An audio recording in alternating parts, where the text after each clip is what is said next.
think it's time to blow this scene. Get everybody in the stuff together. Okay, 3, 2, 1, let's jam. 좋아요. 한번 연주해봅시다. 카우보이 비밥, 카우보이들의 즉흥곡. 1998년 애니메이션인 이 작품에서 카우보이란 일종의 현상금 사냥꾼입니다. SF 하면 치안이 망가져야 제맛 아니겠어요? 총몽의 고철마을에서도 쾌락주의와 범죄가 판치듯 카우보이 비밥의 배경에서도 무법이 판칩니다. 그 이유는 물론 인간들의 생활 반경이 넓어졌기 때문에, 정확하게 말하면 지구가 불의의 석으로 사람이 거의 살 수 없는 땅이 되어버리고 대부분의 인간들이 우주로 이주하면서 그리 멋지지만은 않은 태양계 생활이 시작되었기 때문이지요.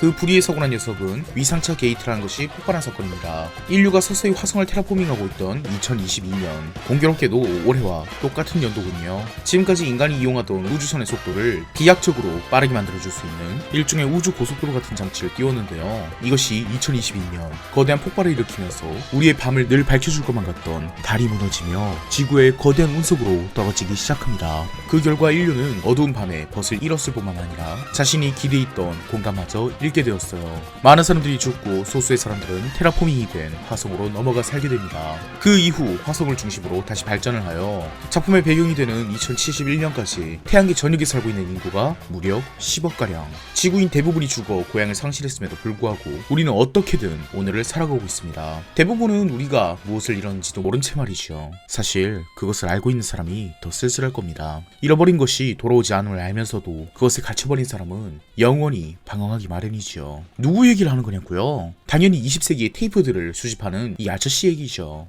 그 어두컴컴하면서도 희미한 빛이 뿌려진 우주에 방금 말한 카우보이, 현상금 사냥꾼들이 살고 있습니다. 이 작품의 주인공은 바로 이 두 사내. 그들이 타고 있는 우주선 비바포의 주인 제트와 맨날 고기 없는 고기 잡채만 만들어주는 제트에게 심심찮은 불만을 가진 스파이크 스피겔이죠. 뭐 불만을 가진다고 해도 별 수 없습니다. 스파이크는 카우보이긴 하지만 실적이 그리 좋지 않거든요.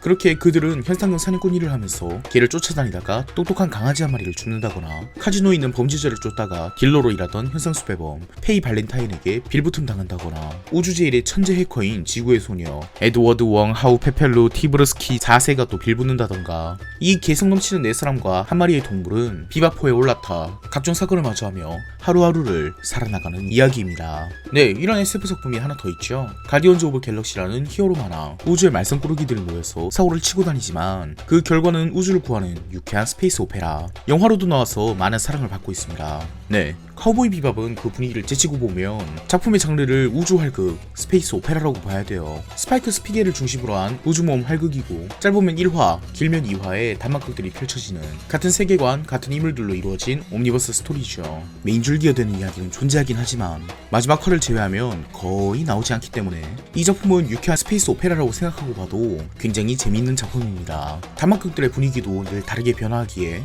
코믹할 때도, 우울할 때도, 훈훈할 때도, 달콤할 때도 있는 수준급의 스토리들이 매화마다 시청자들의 마음을 사로잡죠. 스페이스 오페라 장르라고 하는 것이 적절한 이야기인 게, 애초에 스페이스 오페라라는 장르명 자체가 포스 오페라, 서부극에서 따온 면이 있기 때문에 카우보이 비밥은 가장 스페이스 오페라다운 셈이죠. 대개 스토리의 열개는 돈에 찌들리는 비바포의 주인공들이 이 현상수배범들의 현상금이 굉장히 높은걸? 하면서 수상쩍게 그지없는 그들을 잡아내려다가 그들과 관련된 사건에 휘말리면서 시작되는 이야기입니다. 그 덕분에 이 작품에 나오는 주역 4인방뿐만 아니라 단막극에서만큼은 주인공이라고 볼 수 있는 조역들, 혹은 잡아야 하는 대상이 되는 현상수배범들도 굉장히 매력 넘치고 흥미로운 캐릭터성을 지녔어요. 제가 좋아하는 단막극들로는 위성을 통해서 지구에 레이저를 쏴 그림을 그려서 무언가 메시지를 전달하려는 듯한 의문의 해커인 줄 알았는데, 그냥 위성에 달린 AI가 지구가 멸망한 뒤에 연락이 오는 신호가 없으니 고독이란 감정을 느낀과 동시에 누군가와 소통을 하고 싶어서 지구에 낙서를 하고 있었던 사건이라든지, 우주 화물을 운반하는 트럭 기사 BT, 보기 드문 여성 화물 운전사인 동시에 굉장히 정의로운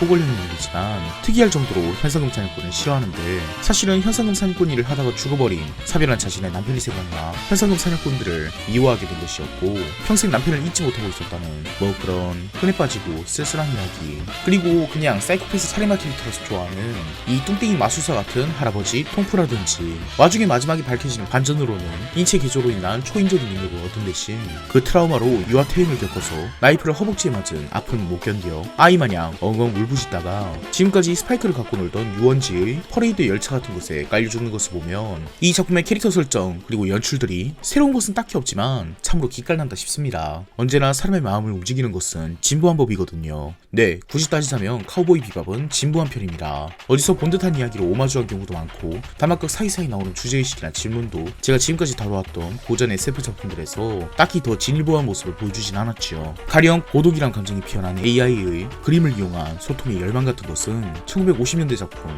불세선에서 정리됩니다. 그럼에도 불구하고 카우보이 비밥이 일본 애니메이션 역사상 가장 위대한 작품이라고 평가받는 그 이유가 분명 존재하겠죠. 저는 그 포인트가 따로 확연히 존재하는 것이 아닌 이 작품은 고전적인 SF 작품들을 흡수해가면서 가장 세련되고 가장 통일감 있게 과한 부분도 모자란 부분도 없이 마땅히 아쉬운 점이 하나도 보이지 않는 이렇게 표현하면 약간 오도될 수 있지만 완벽한 작품이기 때문이라고 생각합니다. 카우보이 비밥은 제 고전 SF 특집의 마무리입니다. 그 이유는 여러 가지가 있는데 첫 번째로는 카우보이 비밥 이후로 이런 정통 SF들이 잘 나오지 않으며 나온다고 해도 카우보이 비밥을 뛰어넘지 못하기 때문이에요. 거의 50년간 발전해온 일본의 SF 문화를 가장 밀도 있게 하지만 부담스럽지 않게 난해한 부분 없이 즉각즉각 이해되면서 단 한 부분의 지루함도 용납하지 않는 속도감으로 완벽하게 빚어낸 작품이 카우보이 비밥이기 때문에 이후 나오는 SF 활극 혹은 SF 작품들은 카우보이 비밥에게 비교당할 운명에 놓여있어요. 그래서 카우보이 비밥이 본의 아니게 SF 유행의 막타를 쳐버린 것은 아닌가 싶어요. 이후 진행될 현대 SF 작품 이야기를 보다 보면 이미 카우보이 비밥에서 SF가 거의 완성되어서 이 이후로는 독특한 추가 요소를 삽입해 다양한 면모로 발전함을 볼 수 있을 텐데요. 가령 이후에 소개드릴 작품인 얼류니데스킬은 루프물 요소를, 소녀 종말 여행은 로드무비를 소개드릴지 아닐지는 잘 모르겠습니다만 그래도 마을은 돌아간다는 기묘한 이야기? 일상물에 가까운 테이스트를 유지 중이에요. 물론 카우보이 비밥도 SF인 동시에 서부급, 하드보일드, 누아르 요소를 드러내고 있지 않냐고 반론할 수 있지만 이 작품은 SF이기 때문에 전달할 수 있는 주제의식을 메인으로 삼고 있기 때문에 정통 SF라고 말할 수 있습니다. 카우보이 비밥이 SF의 완성형이기 때문에 많은 사람들이 카우보이 비밥을 회상하면서 요즘에는 카우보이 비밥 같은 작품이 없다 라고 한탄하는 모습을 쉽게 찾아볼 수 있습니다. 하지만 이 작품의 완성도, 세련된 연출과 재미있는 단막극만이 이 작품의 매력 포인트는 아니죠. 다들 아시다시피 카우보이 비밥의 완성감 있는 세련된 연출과 단막극들은 통일감 있는 하나의 주제의식을 전달하는데 그것은 역설적으로 완성되지 못한 것이에요. 카우보이 비밥의 주인공들 중 가장 주연격으로 볼 수 있는 사람은 물론 우리의 스파이크 스피겔과 유일한 20세기의 사람인 페이 발렌타인입니다. 먼저 페이 발렌타인 이야기부터 해볼까요? 작품 후반에 밝혀지는 내용으로는 과거의 기억을 잃어버린 페이 발렌타인은 사실 20세기에 태어난 지구의 사람인데 우주여행을 하다가 그만 사고를 당해서 오랜 기간 냉동수면 상태에 놓여있다가 2068년에 다시 깨어나버린 꽤 불행한 과거를 지닌 여자입니다. 우주시대에 깨어나 과거의 기억도 대개 잃고 그런 자신을 도와줘서 사랑에 빠지게 된 남자는 알고 보니까 변호사를 사칭한 사기꾼에 불과하고 그가 떠넘긴 빚을 청산하기 위해서 이리 구르고 저리 구르며 범죄까지 저지르며 악착까지 살아남던 그녀가 자신이 완전히 잊어버린 10대 때의 자신을 보며 자신의 현실이란 무엇인지 고통에 잠기고 그나마 자신의 뿌리가 남아있을지도 모르는 지구의 옛 싱가포르에 그녀는 발을 디뎌보지만 과거 그녀와 친구였던 셀리 유는 소녀까지 둔 할머니가 된 상태고 자신이 살던 집이 남아있기 바란 그녀였지만 그녀 앞에 펼쳐진 광경은 그저 폐허뿐. 자신의 방으로 추정되는 자리에 금을 긋고 석영지는 하늘을 바라보며 누워보는 페이 발렌타인의 모습은 인상적입니다. 그녀가 말하는 가장 좋은 것은 자신이 있어야 할 곳과 기다리는 사람에게 가는 것, 아무것도 없네요.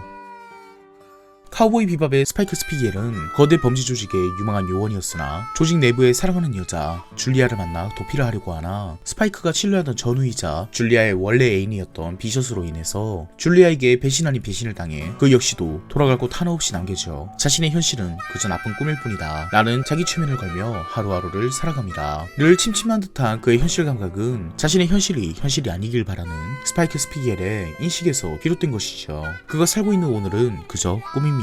그의 현실은 줄리아와 도망치려고 했던 어제에 남겨진 채 몸만 움직였을 뿐.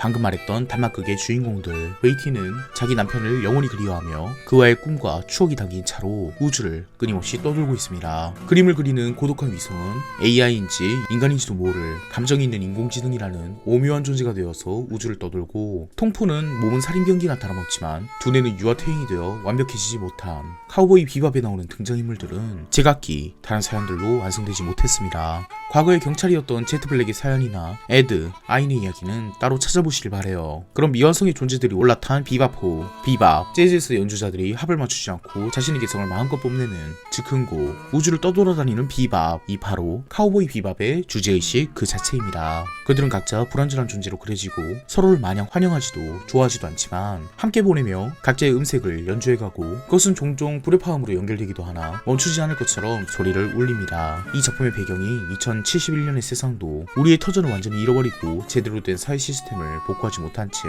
어설프게 하루하루 나아가는 모습이고 그런 불안정한 우주와 행성 속에서 사는 한 사람 한 사람이 바라는 빛이 텅 비어 보이는 우주를 가득 채웁니다. 카우보이 비밥은 이렇게 되지 못한 존재들이 각자의 삶을 살아가는 모양새를 보이기에 굉장히 쓸쓸한 분위기로 작품이 진행되지만 그 사이에 얼핏 드러나는 조화와 화음이 완성되지 못한 것의 아름다움을 빛내줘요. 어떤 사람은 아쉬워하기도 합니다. 비바포의 네 사람과 한 동물은 잘 어울리고 그들이 가족처럼 계속 살아갔다면 스파이크가 자기 과거를 찾는답시고 이 삶을 버리지 않았더라면 그들의 비밥은 영원히 연주되지 않았을까 하고 즉 스파이크를 불완전한 존재로 만든 줄리아를 스파이크가 만나지 않았더라면 영원히 아름답게 빛날 수 있지 않았을까? 라는 것이죠. 하지만 스파이크가 줄리아를 만나는 것은 연주자가 처음 소리를 내는 것과 같습니다. 두 사람이 만나지 않았다면 애초에 비밥은 시작조차 하지 못했겠죠. 카우보이 비밥이 26화밖에 되지 않은 것은 아쉽지만 그들에게 각자의 불행이 없었다면 그들이 모두 무언가를 잃지 않았다면 그들이 모여 협주를 하는 일도 없었을 것입니다. 그래서 언젠가 누군가가 완성된다면 가령 에드는 자신이 돌아갈 곳을 찾아서 사라졌죠. 비밥의 참여자는 줄어갈 예정이었고 언젠가 모든 것은 끝나기 마련입니다. 스파이크는 이 끝에서 과거에 놔두고 온 현실의 자신을 찾아 온전한 스스로로 죽었고 그 이기적인 결정은 페이 발렌타인에게는 아마 비밥을 계속해야 될 이유가 될 것입니다. 자신에게 남은 것이 아무것도 없다고 생각한 그녀가 마지막으로 찾은 것이 바로 스피겔이 있는 비밥호였지만 그마저도 잔인하게 눈앞에서 사라져버렸으니까요. 슬픈 이야기지만 아름답죠. SF 작품들에서는 이렇게 되지 못한 것이 많이 나옵니다. 제 고전 SF 특집들을 다시 보시다 보면 제대로 되지 못한 것, 완성되지 못한 것이 자주 나오는 모습을 볼 수 있을 거예요. 우리는 모든 시기를 과도기라고 생각해요. 우리는 지금 살고 있는 현실도 과도기라고 생각하고 미래에는 더더욱 혼란스러운 과도기가 펼쳐질 거라 예상하죠. 글쎄요. 완성되는 날이란 것은 오긴 하는 걸까요? 우리는 영원히 과도기를 살아갈 뿐인 것은 아닐까요? 우리에게 미래는 언제나 불확실한 것이고 지금까지 믿어온 관념은 서서히 부수어져 갑니다. 그래서 SF 작품들은 중간격인 존재들을 등장시키죠. 불스에 나오는 많은 주연들은 되지 못한 존재입니다. 아예 되지 못한 것이란 뜻의 나리소 쿠나이는 대놓고 타카시 루미코의 이너 시리즈에 등장합니다. 혼란스러운 개념인 생명에 대해서 공각기동대와 총몽으로 이야기도 해보았습니다. 그리고 고전 SF 작품들에서 흔히 나오는 과거도 미래도 아닌 것, 완성되지도 부수어지지도 않은 것, 사라질 수도 존재할 수도 없는 것, 중간격에 놓인 불완전한 존재들은 카우보이 비밥의 비밥으로 설명됩니다. 그들은 선악으로 가릴 수 없고 어떤 존재라고 단정 지을 수도 없지만 그들의 협주곡은 참으로 아름답습니다. 그것은 SF 작가들이 우리에게 던지는 일종의 희망의 메시지일 수도 있습니다. 어느 쪽이 되지 못해서 방황하는 듯한 완성되지 못한 당신의 몸짓이 아름답다. 미래에 방황할 우리들도 아름답고 지금까지 몸부림쳐온 역사도 아름답습니다.